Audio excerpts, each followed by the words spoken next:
పార్లమెంటులో BC bill పెట్టి చట్టసభల్లో బీసీలకు 50% రిజర్వేషన్లు కల్పించాలని డిమాండ్ చేస్తూ జాతీయ బీసీ సంక్షేమ సంఘం ఆధ్వర్యంలో నేడు పార్లమెంటరీ ముట్టడి కార్యక్రమాన్ని ఏర్పాటు చేయడం జరిగింది. స్వతంత్రం వచ్చి 68 సంవత్సరాలు గడిచాయి. అయినప్పటికీ దేశంలోని 56% ప్రజలకు రాజ్యాంగబద్ధమైనటువంటి హక్కులు కల్పించకుండా ఓట్లేసి యంత్రాలుగా చూస్తున్నారు తప్ప ఈ కులాలకి ప్రజాస్వామ్య వ్యవస్థలో విద్య, ఉద్యోగ, ఆర్థిక, రాజకీయ రంగాల్లో వారికి ఇవ్వవలసిన వాటా ఇవ్వాలనే కనీస పరిజ్ఞానం ఈ రాజకీయ పార్టీలకు, కేంద్ర ప్రభుత్వానికి లేకపోవడం అనేది అత్యంత దుర్మార్గమైన విషయం అని చెప్పి సందర్భంగా భావిస్తున్నాం. 68 ఏళ్లలో 120 సార్లు రాజ్యాంగాన్ని సవరించారు. ఒక్కసారి కూడా ఈ రాజ్యాంగాన్ని బీసీల కోసం సవరించరా? పార్లమెంట్లో 36 రాజకీయ పార్టీలు ఉన్నాయి. ఒక్క రాజకీయ పార్టీ కూడా బీసీల గురించి మాట్లాడదా? ఇదేనా ఈ దేశంలో ప్రజాస్వామ్యంలో దోపిడీ, పీడన, వివక్షత, అణచివేత, అవమానాలతోటి ఈ దేశంలో 70 కోట్ల మంది బీసీలను అణచిపెడుతున్నారనేది స్పష్టంగా అనిపిస్తుంది.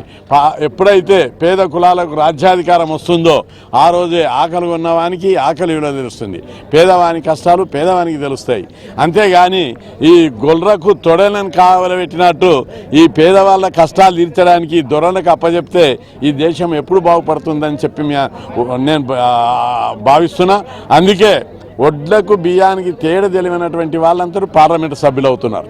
అట్లాంటప్పుడు ఈ దేశంలో మౌలిక స్వరూపం ఎట్లా అర్థమవుతుంది? ఇటీవల కేంద్ర ప్రభుత్వం లెక్కలు తీసింది. బీసీలు రాజకీయ రంగంలో మొత్తం బీసీలు ఎమ్మెల్యేలు, ఎంపీలు, కేంద్ర మంత్రులు, రాష్ట్ర మంత్రుల పర్సెంటేజ్ ఎవరేజ్గా తీస్తే కేవలం 14% మాత్రమే ప్రాతినిధ్యం ఉన్నట్టు తేలింది. ఇక రెండవది, ఉద్యోగాలలో కేంద్ర ప్రభుత్వం ఉద్యోగాల లెక్కలు తీశారు.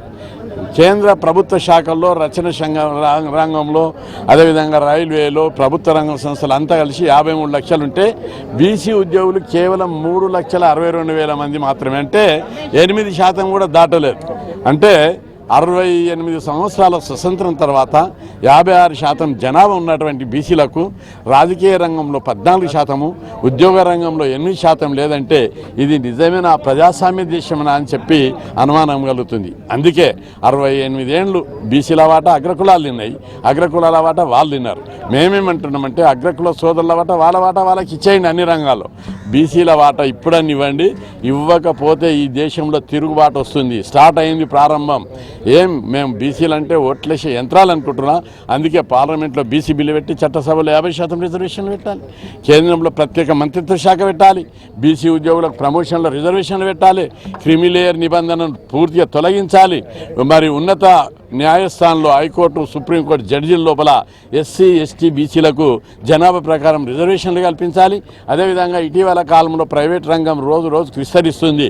కాబట్టి ప్రైవేట్ రంగంలో కూడా రిజర్వేషన్లు ఎస్సీ, ఎస్టీ, బీసీలకు పెట్టాలని, కేంద్రంలో బీసీలకు 50,000 కోట్ల బడ్జెట్ తోటి సప్లాన్ ఏర్పాటు చేయాలని ఈ డిమాండ్లతోటి ఈరోజు పార్లమెంటరీ ముట్టడి కార్యక్రమం జరిగింది.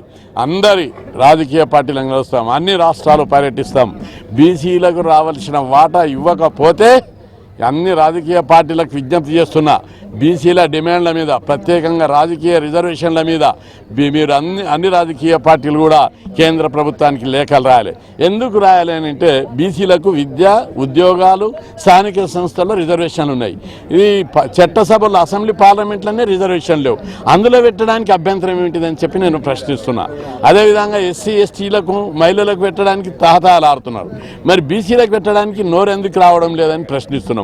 అందుకే ఈ దేశంలో మాకు వాటా వద్దు, కోటా వద్దు, ఢిల్లీ కోట కావాలన్న నినాదం మీద రాజకీయ రిజర్వేషన్లు పెట్టడానికి పార్లమెంట్లో బీసీ బిల్లు పెట్టాలి. లేని పక్షంలో ఈ దేశంలో తిరుగుబాటు తప్పదని హెచ్చరిస్తుంది.